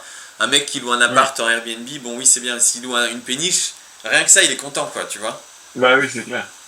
Et il a pas, ça change les attentes, ça change l'expérience. Et ouais, ouais, Mais bon, complètement. après, tu vois, c'est ça aussi. Moi, je sais que bah, je regarde pas mal dans l'entrepreneuriat, justement, et dans pas mal de sociétés qui sont pleines de succès, où ils avaient vraiment cette approche-là, en tout cas, les fondateurs avaient cette approche-là de l'expérience plus que du service. En fait, t'as Ouais, pas forcément besoin de réinventer la roue. ouais, ouais. Mais si tu proposes une expérience qui sort un peu de son cadre, bah, et que tu le fais bien, c'est sûr que Ouais, exactement. tu Ouais, peux que y arriver, quoi. ouais, je suis Et d'accord. qu'est-ce que je voulais dire? Je vais juste faire une intervention pour Mamad qui demande le live. Bah, écoute, si tu le sauvegardes, tu pourras toujours le regarder, hein, il sera disponible sur la chaîne en rediffusion. Et on est vraiment content d'ailleurs. Bah, j'espère que tu t'amuses toujours autant, hein, Mekyu. Et ouais, ouais, c'est cool. Parce que je trouve qu'il y a énormément de questions et c'est un sujet qui est hyper intéressant. Donc ça fait plaisir d'avoir autant de gens qui Top. s'intéressent à ça. Et une question de L44 Foxtrot. Sympa le nom. Qui demande de créer une entreprise pour sous-louer en immobilier. Est-ce que c'est possible? On avait parlé au début de la SCI, ce que tu disais. Ouais. Est-ce qu'il y avait Non, d'autres alors, pour faire de la alternatives? sous-location, c'est pas une SCI. Une Mm. SCI, ça va être pour investir, pour acheter quelque chose. Pour faire de la sous-location, tu peux le faire en nom propre. Tu peux le faire à titre privé. D'accord. Tu n'es pas du tout obligé de créer une entreprise parce que une entreprise, on a tous envie d'en créer une. Il y a des frais quand même, hein. C'est à Ouais. savoir que avant de créer une entreprise, il faut être un peu sur ton coup parce que c'est pas immense, mais tu as quand même 1 000 ou 1 500 € à la création de l'entreprise. Même si tu peux trouver à 500 € sur internet des trucs, bon, c'est quand même un coût. Et surtout après, tu es obligé de passer par un comptable. Comptable, Mm. tu es très vite à 800 € par an. Donc voilà, il y a des coûts. Donc tu peux le faire totalement de manière privée, mais sinon oui, tu peux aussi le faire en société. En fait, en vrai, toutes les activités que j'ai citées, tu peux faire en titre privé ou en société. C'est qu'une question de réflexion sur l'imposition et sur combien toi vraiment tu as besoin pour vivre, combien toi tu veux récupérer pour toi et combien tu veux réinvestir. Et tout ce qui est, ouais, je vois qu'il dit faut-il monter une holding, etc. Bah en Mm. fait, ça c'est vraiment une question.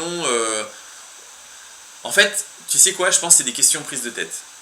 C'est-à-dire que Mm. je pense que c'est des questions qu'il ne faut pas se poser au début. Ça, c'est des questions pour optimiser. C'est-à-dire que si tu commences à voir que ça marche ta sous-location à titre privé, ben ouais, à ce moment-là, effectivement, tu peux commencer à te dire, bon, moi je vais payer énormément d'impôts, puis finalement je gagne tellement d'argent, mais si je gagne 3 000 € par mois avec mon activité de sous-location, mais qu'en fait je vis avec 2 000, bah j'ai 1 000 de trop qui sont imposés, qui me reviennent, mais que j'utilise pas. Donc si ces 1 000 € là, ils restaient dans la société, ils ne seraient pas imposés ou moins imposés, je pourrais réinvestir, tu vois. Mm. Donc, Mm. donc voilà, donc tout est possible. Après, c'est vraiment une question de son profil, de ce qu'on veut, de son imposition, etc. Pour répondre à la question, tu peux le faire de manière privée ou tu peux créer une entreprise. Pas la SCI, tu peux créer une SARL ou une SAS pour faire ce type d'activité. D'accord. Bon, c'est toujours bon à savoir en tout cas. Et qu'est-ce que je voulais dire? Moi, j'avais une question du coup par rapport à ton projet éco-responsable. Est-ce que du coup, vu que tu t'es retiré de celui pour le café, est-ce que tu en prévois d'autres en attendant? Tu as d'autres choses que tu as envie de faire un peu Ouais, partout? Tu as un endroit en particulier? ouais, alors en fait, je me suis retiré de ce projet. Je sais pas si je peux balancer l'info, non, je vais me faire des ennemis. Oh, moi non plus, ouais, pour le moment, je me suis juste retiré de ce projet. Mhm. Non, mais parce qu'en fait, si tu veux, il y a écolo et écolo un peu business. Et quand on Ouais. commence à se dire, ah ouais, c'est écolo, mais quand même, si on donnait un peu moins aux fermiers, on aurait un peu plus. Tu vois, on devient un peu Mm. business, on veut de l'argent et tout ça. Donc, moi, c'était pas trop mon truc. Je dis pas que c'est ce qu'ils ont fait, mais bon, voilà, je me suis retiré un Mm. peu comme ça, tu vois.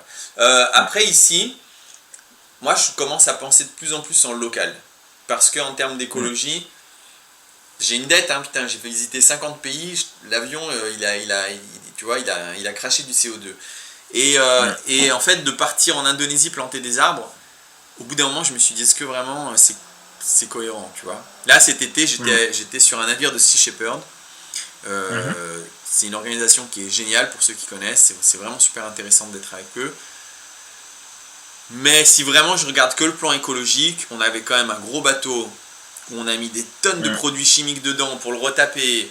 On a mis Mm. des centaines de litres de fuel pour le faire tourner.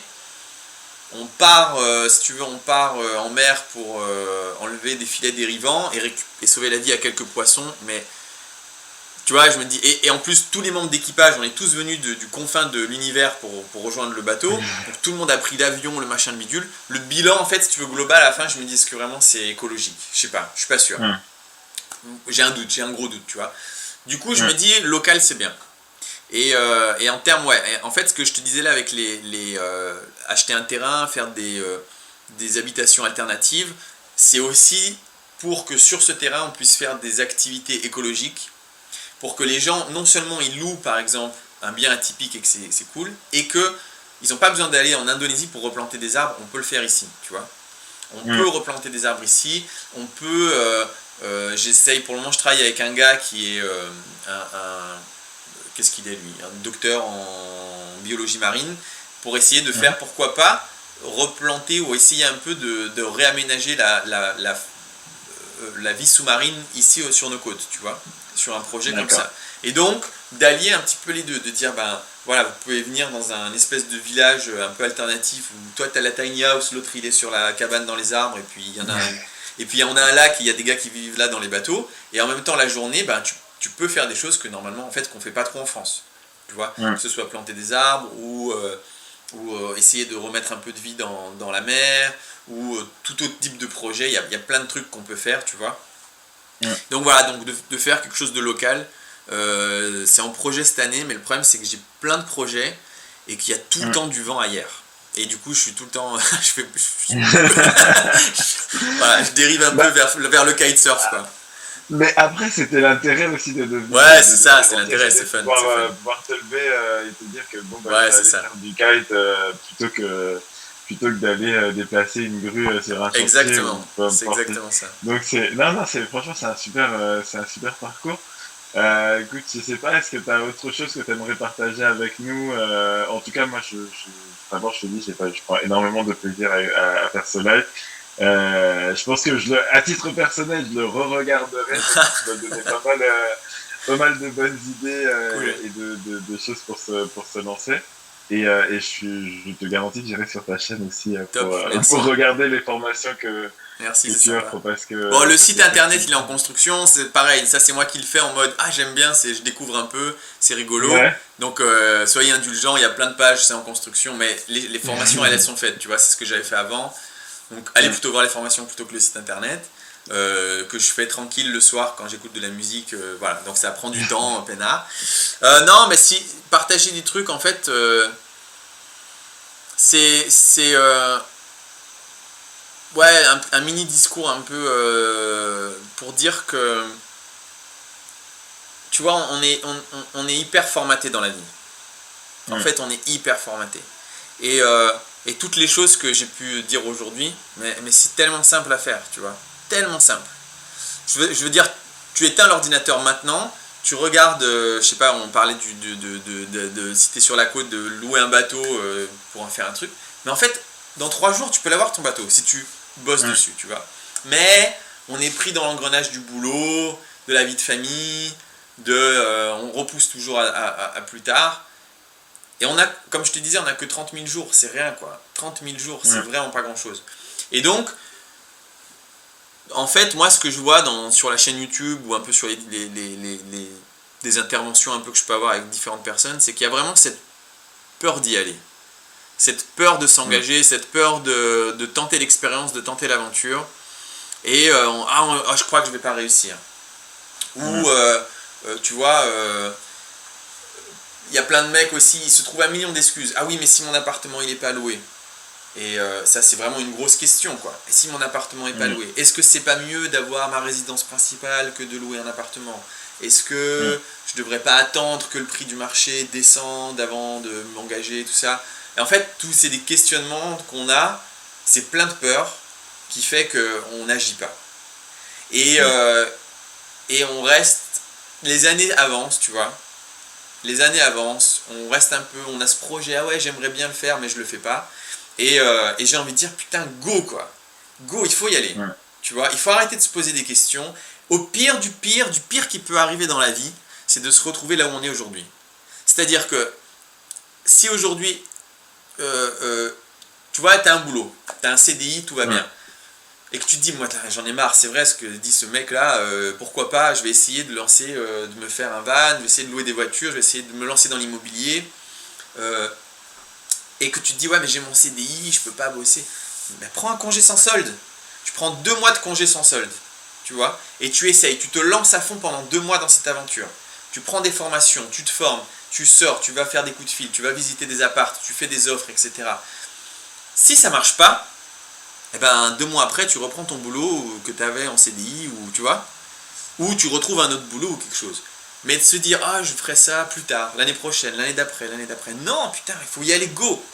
Et donc ouais, je vois trop de gens qui sont, et c'est pour ça que c'est un conditionnement, parce qu'à l'école et tout, on nous a pas appris ça en fait. À l'école on nous a appris, en fait non, tu dois choisir une carrière, tu fais ta carrière. On nous apprend pas, je pense, à faire des placements ou des trucs comme ça.